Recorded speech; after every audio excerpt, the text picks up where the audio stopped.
Assalamualaikum warahmatullahi wabarakatuh.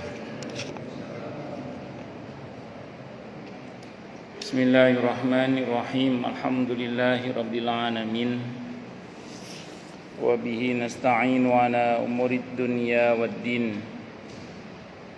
Wassalatu wassalamu ala asyrafil anbiya'i wal mursalin. Sayyidina wa habibina wa syafi'ina wa qurrati a'yunina wa maulana Muhammadin wa ala alihi wa ashabihi wa dzurriyyatihi ajma'in, amma ba'd. Asyhadu an la ilaha illallah wa asyhadu anna Muhammadar Rasulullah wa ufawwidu amri ilallah, innallaha basirum bil ibad. Hasbiyallahu la ilaha illa huwa alaihi tawakkaltu wa huwa rabbul arsyil azim. Qala Allahu ta'ala fi kitabihil karim hikayatan an nabiyillahi Musa alaihi salam. Rabbi syrah li sadri wa yassir li amri wahlul 'uqdatam min lisani yafqahu qawli. Para alim, para asatid, para asatidah, para bapak dan ibu sekalian, hafizani wa hafizakumullah. Wabil khusus segenap pengurus Masjid Al-Furqan Jatiunggul, yang semoga pengurusnya dan jamaahnya selalu dalam naungan rahmat, barokah, perlindungan serta bimbingan Allah Subhanahu wa ta'ala. Amin, Allahumma amin, insyaallah. Allahumma inna nas'aluka ilman nafi'ah wa rizqan tayyiba wa amalan mutaqabbala wa fatahallahu lana futuhal arifin. Allahumma inna na'udzu bika min ilmin la yanfa' wa 'amalin la yurfa' wa qalbin la yakhsha' wa du'a'i la yusma'. Allahumma ati anfusana taqwaha wa zakkiha anta khairu man zakkaha anta waliyuha wa maulaha. Amin, Allahumma amin, insyaallah. Masih melanjutkan kajian kita tentang Fiqhus Sunnah Said Sabiq, karya Said Sabiq rahimahullah rahmatan wasi'ah wa rahimallahu ulama al-muslimin. Qala al-muallif rahimahullahu ta'ala wa nafa'ana bihi wa bi'ulumihi fid dharain, amin. Bismillahirrahmanirrahim. Bacaan dalam salat witir. Setelah membaca Al-Fatihah, musolli dibolehkan membaca surah atau ayat-ayat Al-Quran manapun. Jadi prinsipnya bebas ya, mau baca surah manapun setelah Al-Fatihah. Walaupun nanti ada riwayat dari Siti Aisyah radhiyallahu anha di mana untuk salat witir Nabi kita Muhammad sallallahu alaihi wasallam yang 3 rakaat, itu Nabi rakaat pertama Al-A'la, yang kedua Al-Kafirun, yang ketiga Al-Ikhlas. Di Bulughul Maram Imam Ahmad menambahkan Al-Falaq dan An-Nas. Walaupun tambahan dari Imam Ahmad ini didhaifkan oleh sebagian para ulama, tapi sahih, kalau diamalkan dia sah, tetap tidak ada masalah. Itu di antara informasi surah yang Nabi baca. Namun secara umum setelah Al-Fatihah surahnya bebas. Sayyidina Ali bin Abi Thalib radhiyallahu an berkata, tidak ada di dalam Al-Quran satu ayat pun yang harus ditinggalkan. Maka kerjakan salat witir dengan membaca surah atau ayat-ayat yang kau kehendaki. Maksudnya terserah. Kalau merujuk pada surah Al-Muzammil itu kan berkaitan dengan salat malamnya Nabi kita Muhammad sallallahu alaihi wasallam. Itu perintahnya adalah faqra'u ma tayassara minal Qur'an. Bacalah yang mudah bagimu dari Al-Qur'an. Yang mudah itu apa? Yang kita betul-betul hafal. Jadi kalau bisa yang kita baca itu surah yang kita memang betul-betul hafal. Jadi enggak terganggu kekhusyuan kita dalam sholat. Ustadz pengen baca lebih banyak Ustadz. Pegang mushaf boleh? Boleh. Tapi tidak dianjurkan. Boleh tapi tidak dianjurkan. Kenapa tidak dianjurkan? Pertama, bisa mengganggu kekhusyuan. Yang kedua, membuat orang jadi malas ngapalin Quran. Tapi boleh, secara hukum boleh, tidak apa-apa. Tetapi apabila seorang musolli mengerjakan salat witir sebanyak 3 rakaat, maka disunahkan baginya membaca Sabbihisma rabbikal a'la pada rakaat yang pertama, lalu membaca Qul ya ayyuhal kafirun pada rakaat yang kedua, dan membaca Qul huwallahu ahad serta muawwidatain al-falaq an-nas pada rakaat yang ketiga. Hal ini berdasarkan sebuah riwayat. Kalau yang sahih sampai Al-Ikhlas saja. Al-Falaq An-Nas itu tambahan dari Imam Ahmad. Namun tambahan itu sebagian ulama mendhaifkan riwayatnya. Namun kalau kita amalkan tetap sahih, sah salat kita, tidak ada masalah. Tidak batal gitu maksudnya.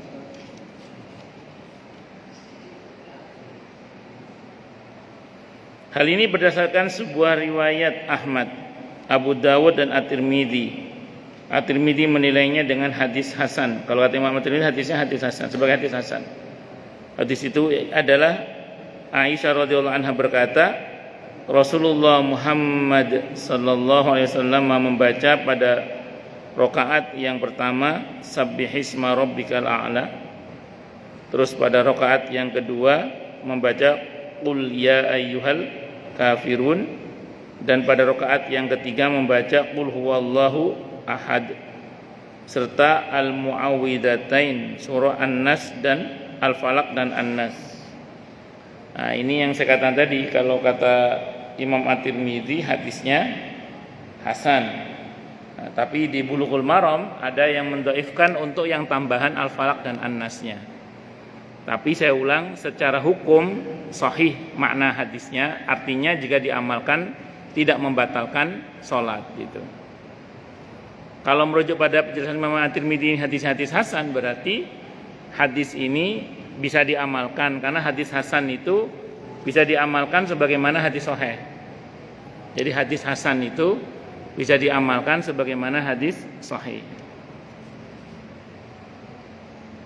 Dan saya sering sampaikan di sini, biasa itu satu hadis itu dikomentari dhaif oleh siapa, nanti hasan oleh siapa, sahih oleh siapa. Contoh. Jenengan kalau habis sholat di antara zikirnya apa? Baca ayat kursi, nggih. Baca ayat kursi. Jenengan kalau habis sholat itu loh, di antara zikirnya apa? Baca ayat kursi. Baca ayat kursi itu di antara keutamaannya apa?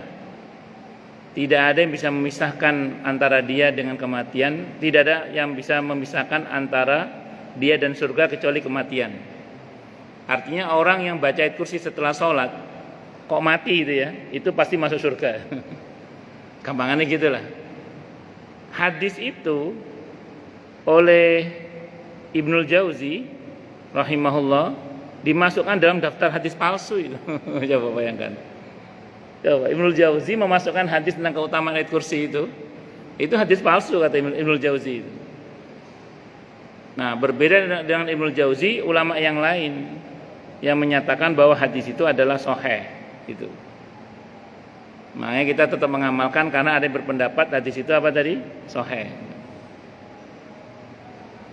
Panjenengan baca surah Al-Kahfi setiap malam Jumat, nggih. Nah, itu kalau kata para ulama ahli hadis, sebagian maksud saya dinyatakan hadisnya lemah itu. Baca surah Al-Kahfi malam Jumat itu hadisnya lemah itu. Tapi kata ulama yang lain, ya memang lemah sih.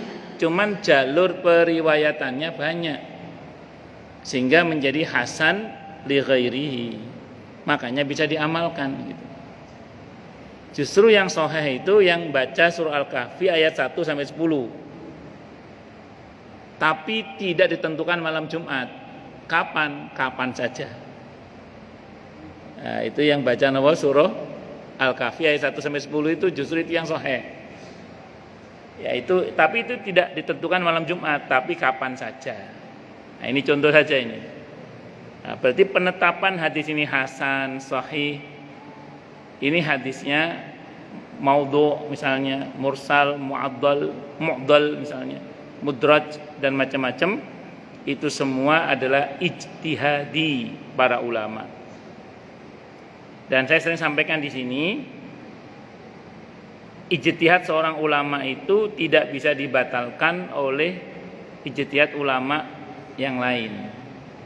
Kalau bahasa kaidah fikihnya itu al-ijtihadu la yunqaddu bil ijtihad. Ijtihad seorang ulama tidak bisa dibatalkan dengan ijtihad ulama yang lain. Makanya mazhab Hanafi itu tetap eksis walaupun keberadaannya terkoreksi oleh mazhab Maliki.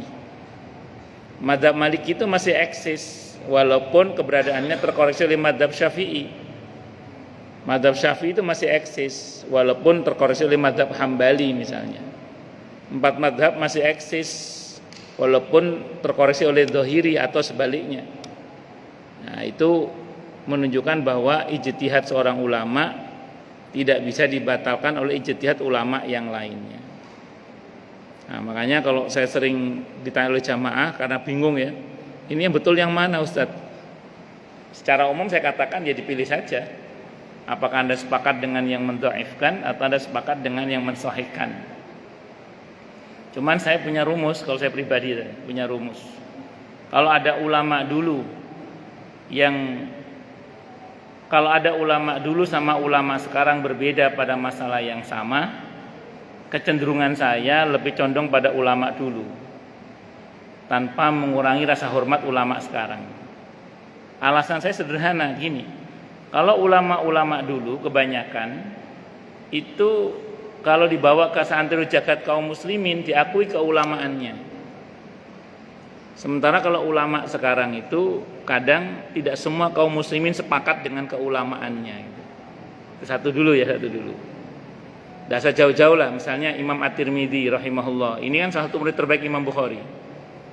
Bawa ke santri jagat kaum muslimin, semua mengakui bahwa ini ulama ahli hadis. Semua ulama sepakat. Semua kaum muslimin sepakat ini ulama ahli hadis. Tapi coba bawa nama ulama sekarang siapa yang barulah, sebut saja siapa, saya nggak sebut namanya lah. Coba bawa ke kalangan kaum muslimin, apakah semua mengakui keulamaannya? Ternyata tidak. Tidak semua kaum muslimin mengakui keulamaannya. Satu dulu ya. Tapi saya ulang tanpa mengurangi rasa hormat pada ulama sekarang kalau saya pribadi gitu. Yang kedua, ulama-ulama kita sekarang itu menilai berdasarkan data-data yang tersisa sekarang. Sementara ulama-ulama terdahulu menilai berdasarkan pada data-data yang masih lengkap di masa itu. Contoh Imam At-Tirmidzi itu kan masih masuk di abad ketiga. Hitungannya masih ada yang mengatakan masih salafus saleh lah. Itu seperti itu. Nah, beliau ini hidup di abad-abad permulaan Islam masih. Daulah Bani Abbasiyah masih jaya-jayanya itu. Imam At-Tirmidzi hidup, Imam Bukhari hidup itu, Daulah Bani Abbasiyah masih jaya-jayanya. Kepustakaan Islam masih lengkap, ulama-ulama besarnya masih hidup semua. Sehingga sangat mungkin di masa itu data yang mengarah kepada sahihnya riwayat itu masih ditemukan datanya.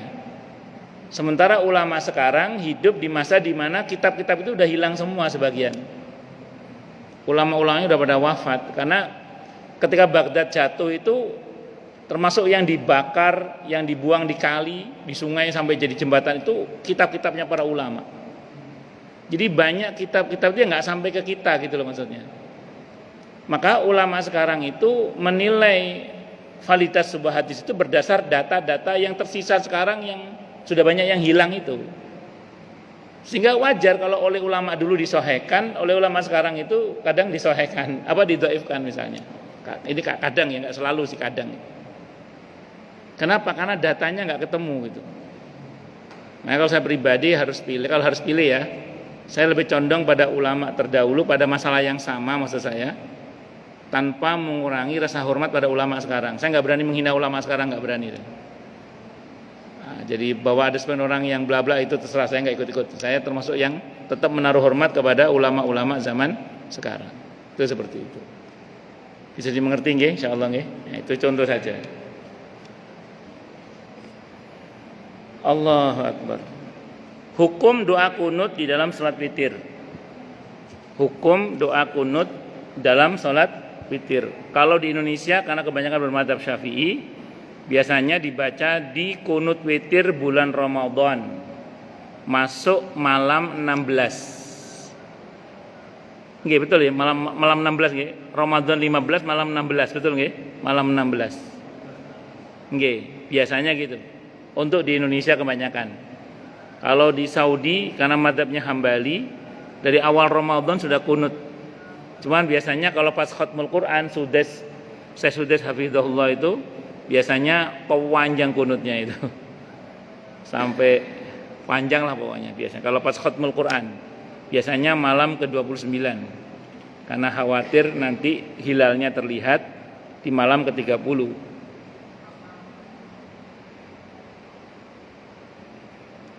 Disyariatkan membaca doa kunut dalam sholat witir yang dikerjakan di akhir setiap sholat sunnah. Hal ini berdasarkan sebuah hadis yang diriwayatkan oleh Ahmad, para pengarang kitab-kitab sunan dan para perawi yang lain, yaitu bahwa Hasan ibn Ali radhiyallahu anhuma berkata, Rasulullah Muhammad sallallahu alaihi wasallam mengajarkan aku beberapa kalimat yang aku baca di dalam salat witir. Jadi ini konteksnya salat witir ya. Nanti kalau salat subuh ada bab sendiri ya, ada bab sendiri. Allahumma hdini fi man hadait, wa afini fi man afait, wa tawallani fi man tawallait, wa barik li fi ma a'tait, wa qini syarra ma qadait. فإنك تقضي ولا يقضى عليك وإنه لا يذل من واليت ولا يعز من عاديت تباركت ربنا وتعاليت وصلى الله على النبي محمد. Ya Allah, berilah aku petunjuk bersama orang-orang yang Engkau beri petunjuk. Selamatkanlah aku bersama orang-orang yang Engkau selamatkan.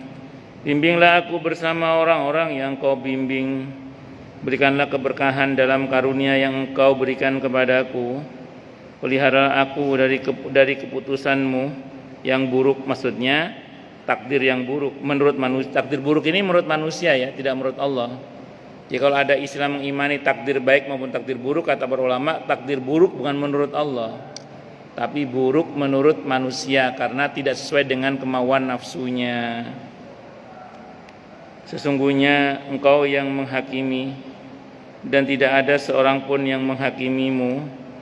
Sesungguhnya orang yang Engkau tolong tidak akan menjadi hina, dan orang yang Engkau musuhi tidak akan menjadi mulia. Maha suci dan maha tinggi Engkau, wahai Rabb kami. Semoga Allah senantiasa mencurahkan rahmat kepada Nabi Muhammad sallallahu alaihi wasallam. Jadi doa kunut itu intinya minta petunjuk sebagaimana orang-orang terdahulu sudah diberi petunjuk oleh Allah. Minta keselamatan sebagaimana orang-orang terdahulu diselamatkan oleh Allah. Sampai intinya kita ini mohon kepada Allah, jangan sampai Allah itu murka kepada kita, karena kalau sampai Allah murka kepada kita, maka tidak akan pernah mulia siapapun yang dimurkai oleh Allah. Sebagaimana akan dimuliakan siapapun yang dicintai oleh Allah.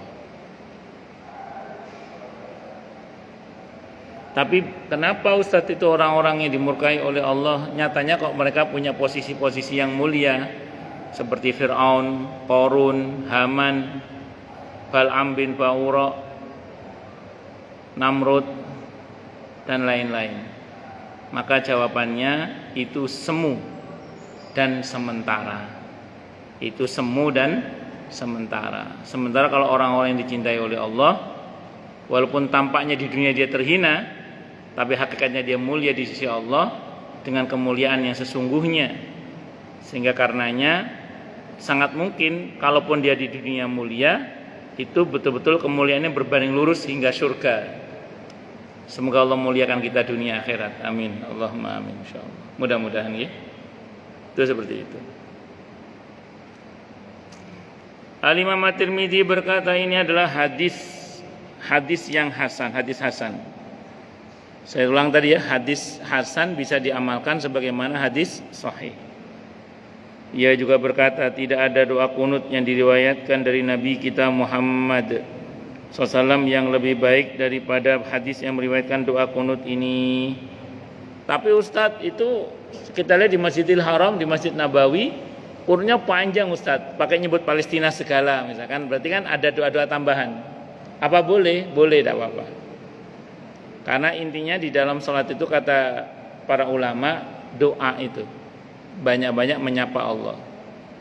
Allahumma sallimna wal muslimin wa afina wal muslimin wa tufina wal muslimin waqfina wa iyyahum syarra masaibid dunya wad din misalnya.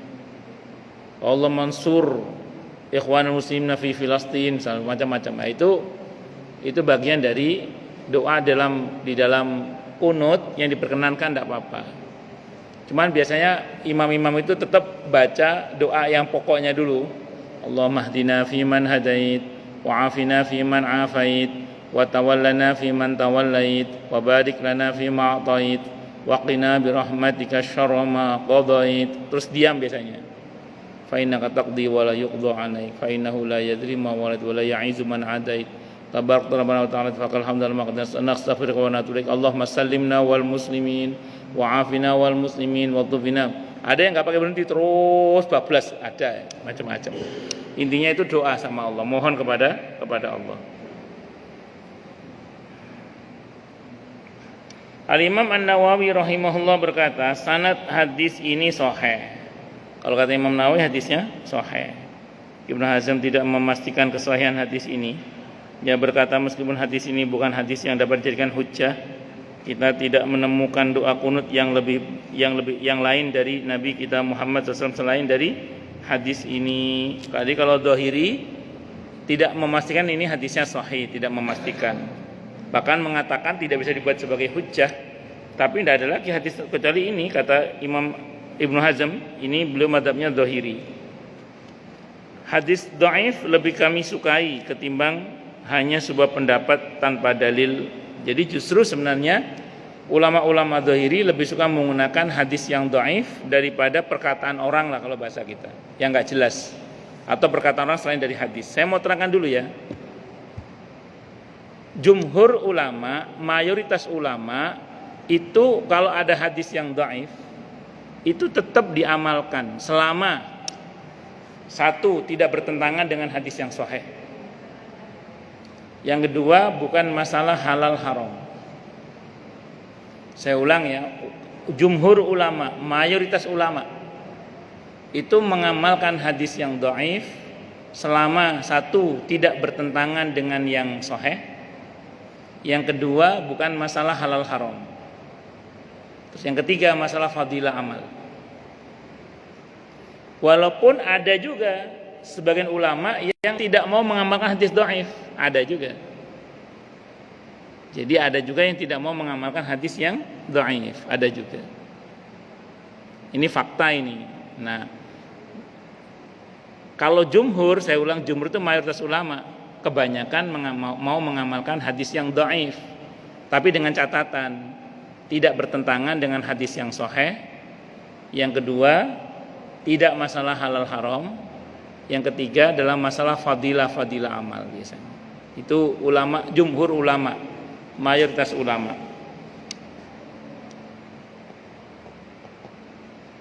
Pun lanjut. Hal ini senada dengan pendapat Ahmad bin Hambal. Pendapat ini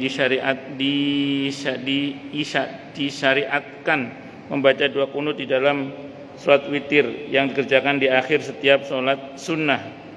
Adalah pendapat Ibnu Mas'ud radhiyallahu an, Abu Musa radhiyallahu an, Ibnu Abbas radhiyallahu anhuma, Barra radhiyallahu an, Anas ibn Malik radhiyallahu an, Hasan al-Basri rahimahullah radhiyallahu an, Umar bin Abdul Aziz radhiyallahu an, As-Tsauri radhiyallahu an, Ibnu Mubarak rahimahullah radhiyallahu an, para penganut mazhab Hanafi rahimahullah wa rahimahumullah, dan pendapat Ahmad dalam satu riwayat.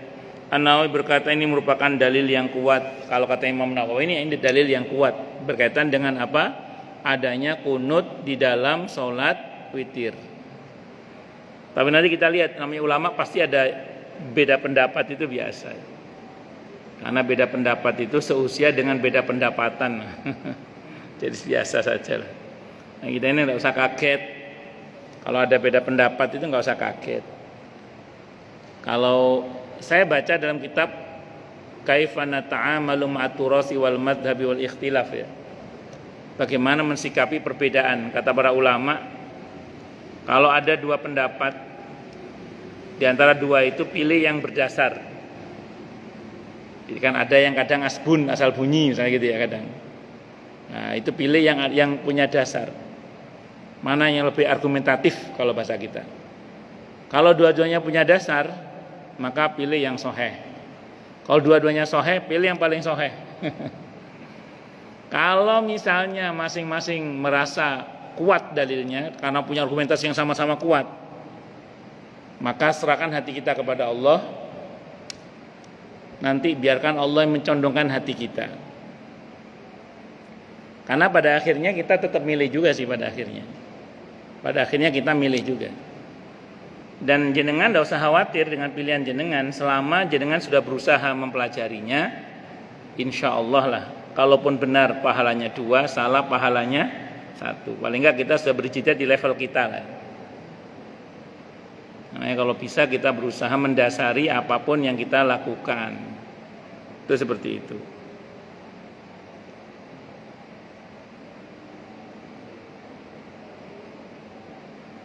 Al-Imam Asy-Syafi'i rahimahullah dan ulama yang lain rahimahullah berpendapat bahwa tidak disyariatkan membaca doa kunut di dalam salat witir kecuali pada separuh terakhir dari bulan Ramadan, jadi malam 16. Ini saya bilang tadi ya, dalam mazhab Syafi'i. Hal ini berdasarkan sebuah riwayat dari Abu Dawud bahwa Umar bin Ibn Khattab radhiyallahu anhu mengumpulkan kaum muslimin untuk mengerjakan salat yang bermakmum kepada Ubay bin Ka'ab radhiyallahu an. Ubay mengerjakan salat bersama mereka selama 20 malam tanpa membaca doa kunut kecuali pada separuh terakhir dari bulan Ramadan. Muhammad bin Nasr meriwayatkan bahwa dirinya bertanya kepada Sa'ad ibn Jubair radhiyallahu an tentang awal dibacanya doa kunut di dalam salat witir. Sa'ad bin Jubair radhiyallahu anhu berkata, pada suatu ketika Umar bin Khattab mengutus pasukan muslimin. Pasukan itu berada dalam kondisi yang sulit hingga Umar merasa khawatir. Umar membaca doa kunut pada separuh waktu yang terakhir dari bulan Ramadan untuk mendoakan mereka. Ini diantara sababul wurud ya, sebab munculnya kunut di salat witir di separuh malam terakhir di bulan Ramadan. Kalau pakai dalil yang pertama tadi, setiap malam berarti, termasuk hari-hari ini kalau jenengan mau. Nah, kalau jenengan bermadzhab Syafi'i, nah, nanti ada kunut witir itu baru di separuh terakhir di bulan Ramadan.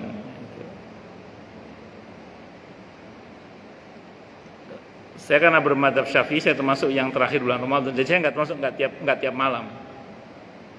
Gak tiap malam kunut kalau saya. Saya nunggu nanti di 15 terakhir di bulan Ramadan.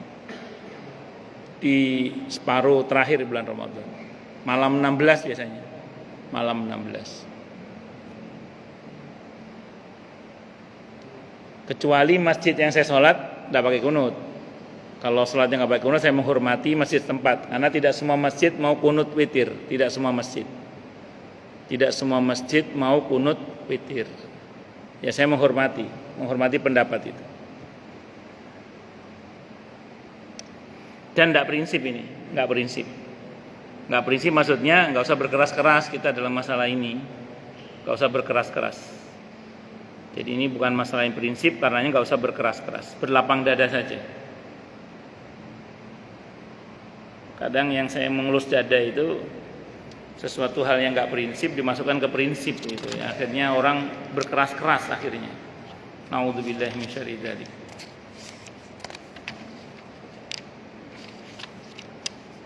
Waktu pembacaan doa kunut. Doa kunut boleh dibaca sebelum melakukan rukuk. I'tidal sebelum rukuk boleh, tapi tidak umum ini, nggak populer. Populernya setelah rukuk pada saat i'tidal. Maaf saya salah. Dibaca sebelum rukuk. Sebelum rukuk berarti masih berdiri, maaf bukan i'tidal. Saya salah, mohon maaf. Sebelum rukuk berarti. Atau setelah rukuk saat i'tidal itu. Yang populer setelah rukuk saat i'tidal itu. Kalau yang sebelum rukuk itu enggak populer. Nah itu kalau Anda mau mengamalkan yang nggak populer itu, sebaiknya ngomong sama makmumnya biar nggak heboh makmumnya. Jadi pernah ada seorang ustadz di sebuah musola, itu kunut witirnya sebelum rukuk. Makmumnya heboh. Akhirnya beliau menjelaskan, ya harusnya dijelaskan sebelum tadi biar orang nggak heboh gitu. Jadi orang jadi heboh gara-gara nggak dijelaskan terlebih dahulu.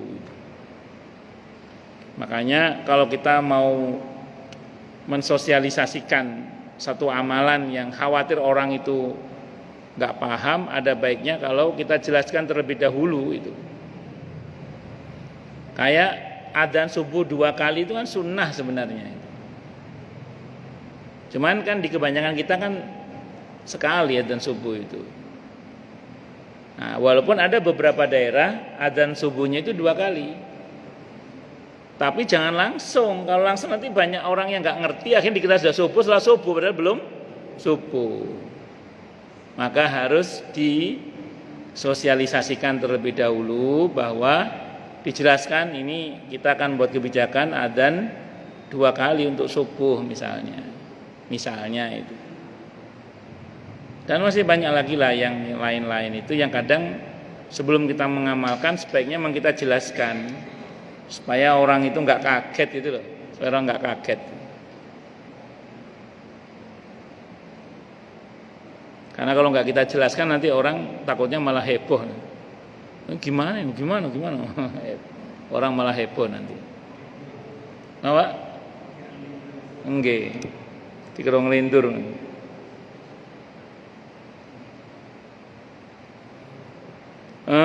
Doa kunut boleh dibaca sebelum melakukan rukuk, setelah selesai membaca Al-Quran. Boleh juga dibaca setelah bangun dari rukuk. Humaid meriwayatkan, aku bertanya kepada Anas bin Malik radhiyallahu anhu tentang doa kunut. Apakah doa kunut dibaca sebelum melakukan rukuk atau sesudah melakukan rukuk? Anas bin Malik radhiyallahu anhu menjawab, kami membaca doa kunut sebelum melakukan rukuk dan sesudah melakukan rukuk. Maksudnya pernah dulu kami melakukannya sebelum rukuk, pernah kami melakukannya setelah rukuk. Pernah, dua-duanya pernah. Al-Hafidz Ibnu Hajar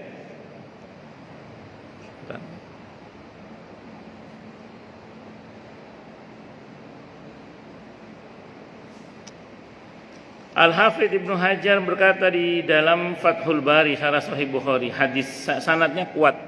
Jadi hadis ini sanadnya kuat. Qawiyun, kuat, bisa dipertanggungjawabkan gitu maksudnya ya.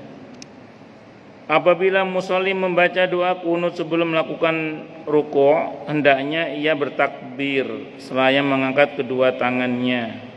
Setelah selesai membaca Al-Qur'an, misalnya ya, Qul huwallahu ahad, Allahus samad, lam yalid wa lam yulad wa lam yakul lahu kufuwan ahad.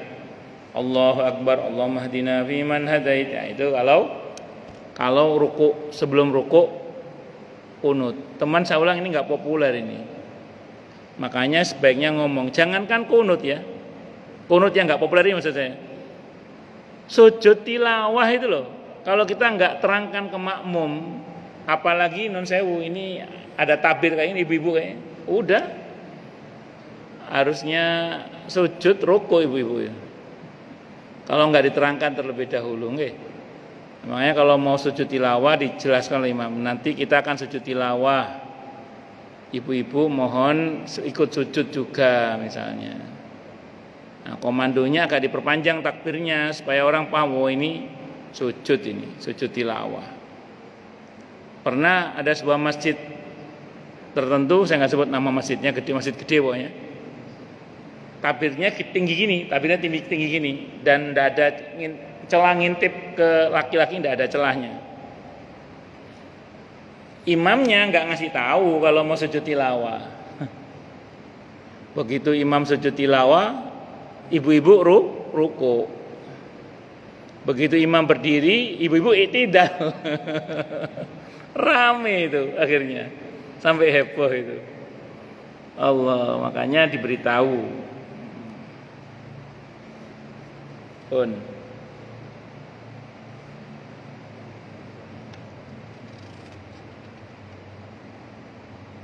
Hendaknya ia bertakbir lagi setelah membaca doa kunut. Hal ini diriwayatkan dari sebagian sahabat Nabi kita Muhammad SAW. Sebagian ulama memandang baik mengangkat kedua tangan ketika membaca doa kunut.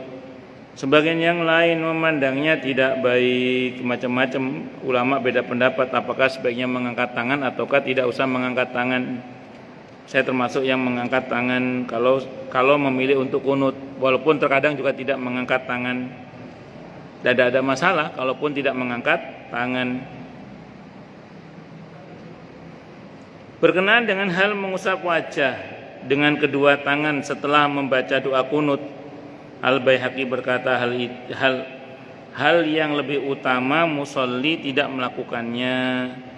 Hendaknya yang melakukan apa yang dilakukan oleh kaum muslimin salaf, yaitu mengangkat kedua tangan ketika membaca doa kunut dan tidak mengusap wajah dengan kedua tangan setelahnya di dalam sholat. Kenapa? Karena kita belum selesai berdoa. Kunut itu kan masih di dalam sholat. Nah, sementara kalau kita mengusap muka itu tanda sudah selesai berdoa. Nah, kalau di dalam sholat kita itu dianggap masih belum selesai berdoa, karena sholat itu sendiri doa. As-sholatu hiya ad-du'a. Sholat itu adalah doa. Ustadz, emang kalau kita selesai berdoa itu ada kesunahan mengusap muka di luar sholat ya maksud saya? Kalau dalam sholat tadi ketentuannya.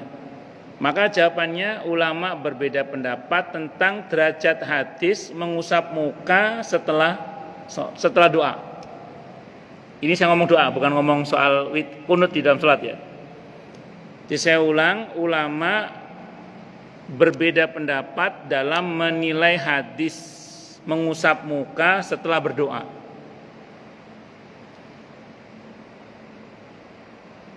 Kalau jangan baca bukunya Allahyarham Ustadz Yazid itu beliau termasuk buku yang baru tapi ya, buku yang baru yang belakangan beliau itu beliau mendhaifkan riwayat tentang mengusap wajah setelah berdoa. Bahkan beliau termasuk yang membid'ahkan. Walaupun menurut salah seorang kawan ada yang ngomong saya kalau buku beliau yang lama, beliau punya buku yang lama, itu beliau masih sama dengan gurunya Syekh Utsaimin rahimahullah. Syekh Utsaimin itu termasuk yang menghasankan hadis itu. Makanya Syekh Utsaimin, Syekh bin Baz itu kalau selesai berdoa ngusap muka. Kalau Syekh bin Baz saya punya videonya. Kalau Syekh Utsaimin saya nggak tahu videonya, cuman saya baca penjelasan tentang hadis mengusap muka itu kalau kata Syekh Utsaimin hadisnya hasan. Tuh. Nah, jadi ada yang mendhaifkan, ada yang menghasankan. Saya pribadi termasuk yang menghasankan. Cuman saya pribadi kadang mengusap muka, kadang tidak mengusap muka, sak siri hatiku. Kenapa kadang saya tidak mengusap muka? Biar saya tidak mewajibkan apa yang nggak wajib, gitu aja sih. Yes. Tapi secara umum saya mengusap muka secara umum. Saya pribadi ya. Itu seperti itu. Nah, cuman kalau Anda nanti ketemu sama orang yang nggak mau ngusap muka, jangan dimarahi. Karena beliau sepakat berarti dengan yang mendhaifkan gitu loh. Nah, kalau jenengan ketemu sama yang mau mengusap muka, berarti dia sepakat dengan yang menghasankan. Nah, saya secara pribadi termasuk yang cenderung pada yang menghasankan riwayat itu, sehingga saya termasuk yang kalau berdoa mengusap muka setelah selesai berdoa. Namun kadang saya juga sengaja tidak mengusap muka, sengaja emang. Kenapa? Supaya saya tidak dianggap mewajibkan apa yang tidak wajib, gitu aja sih.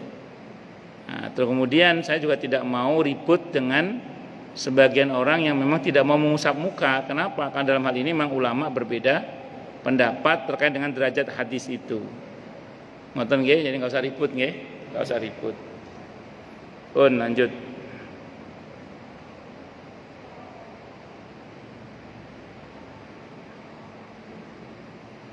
Sementara itu doa kunut disunahkan untuk dibaca dengan suara yang nyaring di dalam lima sholat fardu ketika terjadi musibah. Namanya kunut apa? Nazilah. Nah, kunut nazilah. Ibnu Abbas radhiyallahu anhuma berkata, Rasulullah Muhammad sallallahu alaihi wasallam membaca doa kunut selama sebulan penuh dalam sholat zuhur, asar, maghrib, isya dan subuh. Di akhir setiap sholat setelah beliau mengucapkan Sami Allahu liman hamidah, berarti setelah i'tidal, berarti pada saat i'tidal maksud saya, pada rakaat yang terakhir beliau mendoakan kebinasaan untuk penduduk kampung Bani Sulaim, kabilah Ri'il, kabilah Da'wan dan kabilah Usayyah, kaum muslimin yang bermakmum di belakang beliau mengamini doa beliau. Saya mau terangkan dulu ini biar kita nggak salah paham. Jadi ketika itu muslimin ada tadi Bani tadi itu, Bani Sulaim, kabilah Ri'il, kabilah Da'wan, kabilah Usayyah tadi itu minta dikirim guru ngaji. Mereka bilang, ya Rasulullah, ini pasca perang Uhud kejadiannya. Mereka minta dikirim ustadz lah, tolong kirim ustadz ke kita untuk ngajari kami baca Al-Quran gitu. Maka Nabi kirim beberapa sahabat-sahabat terbaik, ahlul qurra lah, termasuk pamannya Anas ibn Malik radhiyallahu anhu.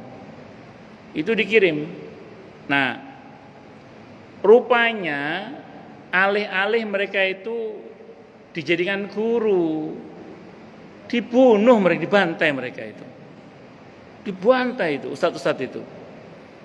Yang pamannya Anas bin Malik radhiyallahu itu ditombak dari bawah, pas pidato di atas mimbar gitu, ditombak dari bawah. Meninggal itu. Allahu Akbar. Siapa yang enggak akan marah coba? Nabi itu marah beliau itu. Dan kunut nazilah selama sebulan itu. Allah tegur cukup Muhammad cukup. Cukup terus no. Cukup. Jangan kamu teruskan, cukup sudah. Nah, yang harus Anda catat dengan baik adalah Nabi itu tahan kalau dirinya yang disakiti. Tapi Nabi itu sering tidak tahan kalau umatnya yang disakiti. Itu Nabi kita Muhammad sallallahu alaihi wasallam. Nabi itu azizun alaihi ma anittum. Apa yang kita rasa berat, itu Nabi merasakan berat juga. Jadi apa yang disedihkan oleh umatnya, Nabi itu sedih juga. Tapi kalau untuk pribadi beliau nggak pernah membalas. Tapi kalau perkara umat, jangan tanya. Itu seperti itu. Itulah Nabi kita Muhammad sallallahu alaihi wasallam. Jadi jangan terus kita mengatakan, Nabi kok mendoakan jelek. Konteksnya apa dulu? Dizalimi. Itu pun bukan masalah pribadi. Ini masalah beberapa sahabat beliau yang dizalimi dengan cara yang tidak manusiawi pokoknya. Dan itu pun akhirnya Nabi ditegur oleh Allah, cukup. Jangan apa? Jangan diteruskan. Cukup sebulan saja. Nanti urusannya dengan Allah itu selebihnya. Itu seperti itu. Dan perihal-perihal yang model begini ini perlu kita pahami bersama ya, bahwa orang itu kalau dizalimi memang punya dua hak. Hak pertama hak membalas, hak yang kedua hak memaafkan. Kalau masalah pribadi Nabi memaafkan semua sudah, tidak ada masalah Nabi. Tapi kalau perihal umat, perihal agama, perihal ketentuan-ketentuan Allah itu ya, maka tidak ada yang bisa menghalangi marahnya Nabi kita Muhammad sallallahu alaihi wasallam. Itulah Nabi kita Muhammad. Jadi Nabi itu bisa marah juga, tapi Nabi tidak pernah marah-marah. Marahnya Nabi itu marahnya tanpa amarah, marahnya fokus, marahnya ngasih solusi. Ya, kalau yang zalim tadi tobat, ya Nabi tidak akan teruskan marahnya. Tapi kalau tidak tobat, ya wis urusannya sama Allah tadi itu. Itu seperti itu. Nah, disinilah kita kadang perlu paham ya, perlu paham mana masalah pribadi, mana masalah institusi gitu. Kadang. Nun sewu ini contoh ya, ini contoh. Panjenengan ketua DKM. Panjenengan apa? Ketua DKM. Suatu saat misalnya, ini mohon maaf nih misalnya, ada di antara anggota jamaah atau pengurus yang khianat, maaf ya, makan uang masjid secara zalim. Ada di antara pengurus atau jamaah misalnya menurut saya khianat, makan uang masjid secara apa? Zalim. Terus datang ke jenengan, Pak, maafkan saya Pak. Terus jenengan ngomong, oh ya Pak, udah saya maafkan. Panjenengan nggak punya hak. Panjenengan nggak punya hak memaafkan dia. Kenapa? Karena ini masalah institusi masjid. Harusnya jawaban kita apa? Bagaimana? Pak, mohon maaf, saya hanya ketua DKM. Saya orang yang dapat amanah ngurus masjid. Bapak telah mengkhianati amanat umat. Bapak tidak cukup minta maaf sama saya. Nanti kita rapat pengurus. Bagaimana keputusan untuk Bapak? Bla bla bla. Itu gitu. Bisa dipahami Pak? Bisa dipahami ya? Iya. Jadi pelanggaran institusi itu beda dengan pelanggaran pribadi gitu. Makanya ketika ada perang Tabuk itu, yang ada 3 orang sahabat Nabi yang tidak ikut perang tanpa udzur itu loh. Kan tiga-tiganya datang kepada Nabi kita Muhammad SAW minta maaf, tidak menyampaikan udzur alasan tapi minta maaf. Apa Nabi memaafkan? Tidak. Kenapa? Bukan masalah pribadi, ini masalah institusi negara Madinah. Ini perihal agama ini. Nabi nggak bisa memaafkan. Maka Nabi menghajar ketiganya sampai turun wahyu yang menyatakan Allah yang sudah memaafkan ketiganya. Bisa dimengerti ya? Itu. Ketika seorang muslimah dilecehkan di pasar Bani Qainuqa. Ketika seorang muslimah dilecehkan di pasar Bani Qainuqa. Bani Qainuqa dikepung oleh pasukan kaum muslimin berhari-hari. Kenapa nggak dimaafkan aja? Loh, ini bukan soal pribadi Nabi, ini kehormatan kaum muslimin. Seorang muslimah dilecehkan, ini kehormatan seorang muslim, ini kehormatan kaum muslimin dilecehkan. Maka aksi mereka harus ditindak, tidak boleh dibiarkan. Perkara maaf-memaafkan itu bukan perkara pribadi, ini perkara institusi ini. Bisa dimengerti ya? Itu.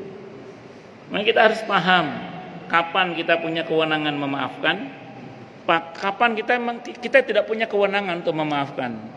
Terutama kalau jenengan ketua-ketua ketua RT, ketua RW itu. Termasuk juga ketua masjid. Ada orang korupsi dana RT, dana RW misalnya, datang ke Pak RW, saya minta maaf, ya udah saya maafkan. Loh, ini bukan masalah pribadi Pak, ini masalah institusi. Yang bisa memaafkan Anda itu hasil rapat nanti, rapat pengurus warga. Ini ada Bapak yang sedang ngambil uang RT misalnya, ayo gimana ini keputusannya? Kalau seluruh agama ya udah kita maafkan ya. Berarti keputusan bersama tuh, bukan pribadi gitu loh. Paham ya? Nah, ini harus bisa dibedakan. Makanya sikap Nabi yang tidak bisa memaafkan ini bukan soal pribadi ini. Ini soal institusi, berkaitan dengan kehormatan kaum muslimin dalam hal ini. Maka beliau membalas itu. Nah, jadi memang sabarnya Nabi ketika di Mekah dan sabarnya Nabi ketika di Madinah itu berbeda. Ketika di Mekah 13 tahun Nabi sabarnya tanpa melawan sama sekali. Kenapa? Belum ada perintah melawan. Tapi di Madinah sabarnya Nabi melawan.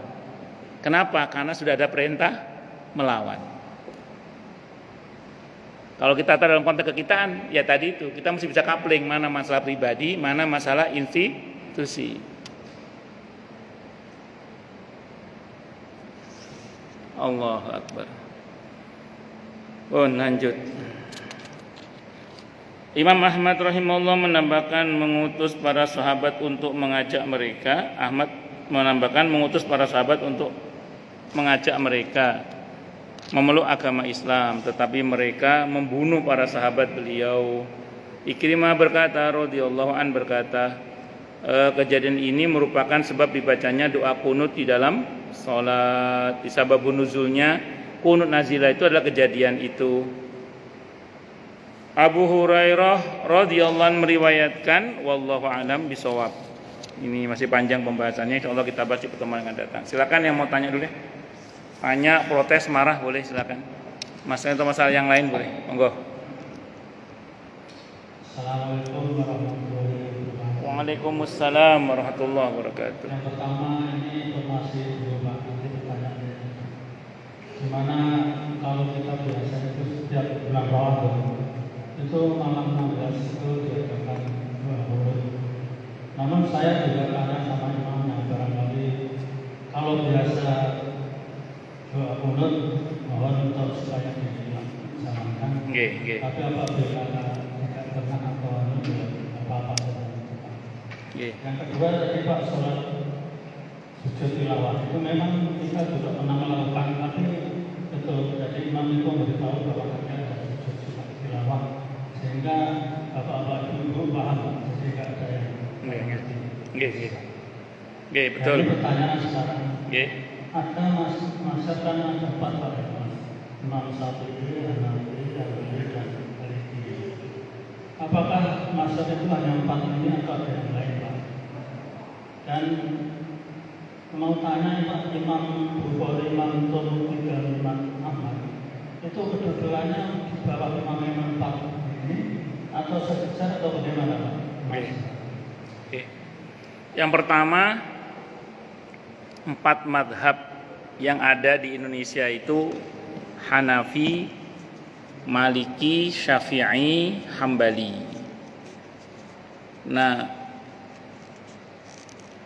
yang sering dibahas di Indonesia 4 madhab itu.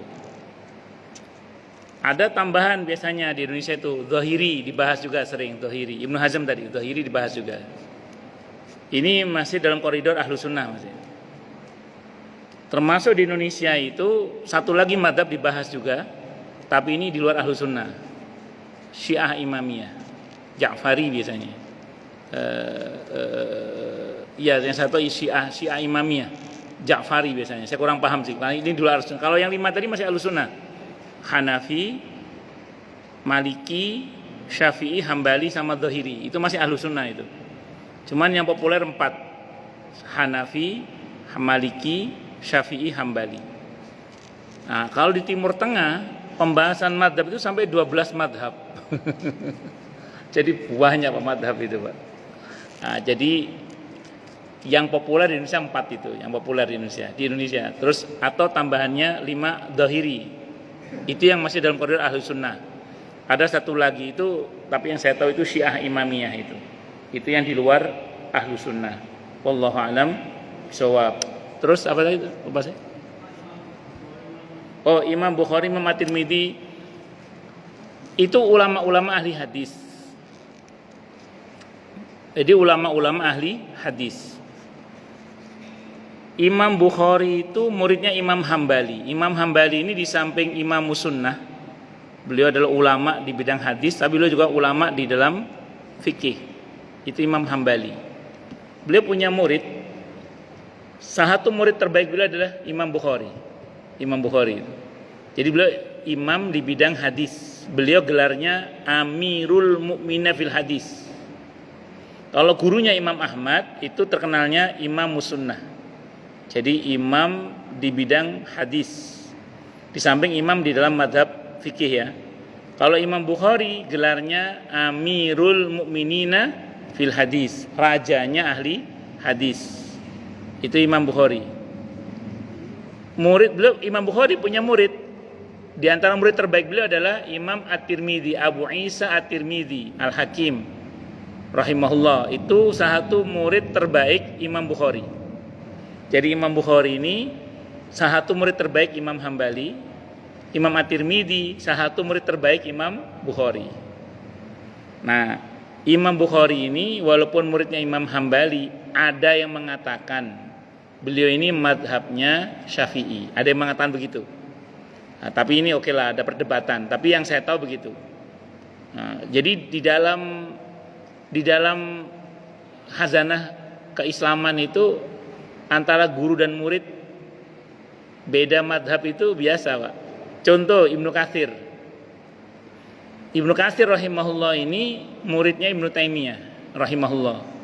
Ibnu Taimiyah itu madhabnya Hambali. Tapi Ibnu Katsir kecenderungannya madhab Syafi'i. Itu seperti itu. Jadi biasa begitu itu.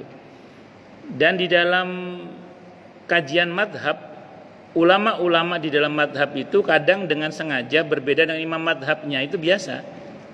Kenapa kok dengan sengaja berbeda dengan imam madhabnya?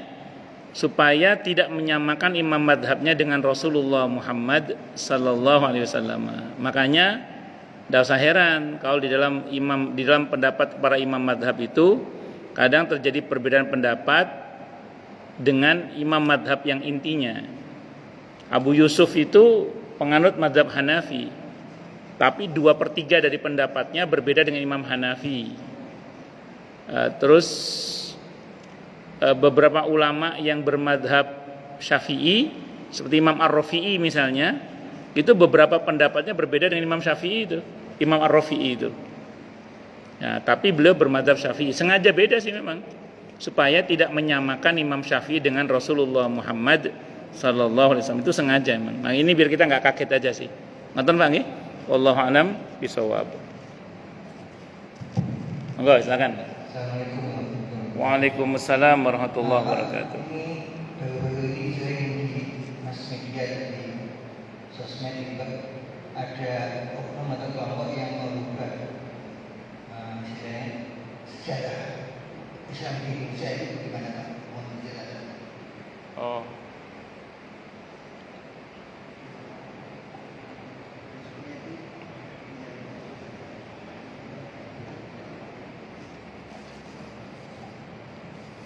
Sebenarnya kalau kita mau jeli membaca sejarah ya, itu sebenarnya sejarah itu kalau dalam konteks di Indonesia ya misalnya, sejarah itu kan tinggal menelisik ini dibuat kapan gitu aja.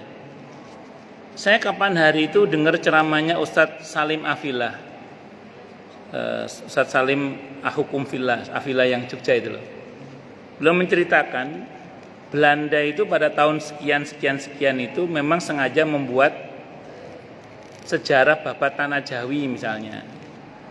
Dia bikin sejarah yang intinya satu, memecah belah masyarakat Nusantara, terutama kaum musliminnya. Sehingga ada beberapa kisah itu yang di dalam sejarah versi Belanda itu diputar balikkan kenyataan-kenyataannya itu. Ya, ini yang memang kita mesti banyak referensi dalam hal ini. Makanya kalau kita baca sejarah, sepatutnya lah kita membaca dari para penulis yang terpercaya. Jadi carilah penulis yang terpercaya. Makanya pelajaran-pelajaran sejarah di SD kita dulu itu ternyata beberapa memang terkontaminasi oleh sejarah-sejarah Belanda itu. Nah, makanya kita harus itu sejarah bagaimana kemudian orang Sunda sama orang Jawa sampai sekarang nggak cocok itu kan gara-gara katanya ada Raja Sunda dibunuh oleh Pati Gajah Mada itu. Padahal di babat tanah Jawi yang asli itu nggak pernah ada. Bagaimana mungkin kejadian yang sangat bersejarah ada seorang Raja Sunda dibunuh oleh Pati Gajah Mada kok nggak tercatat dalam babat tanah Jawi yang versi orang Jawa asli gitu. Usut punya usut ternyata itu karangan Belanda.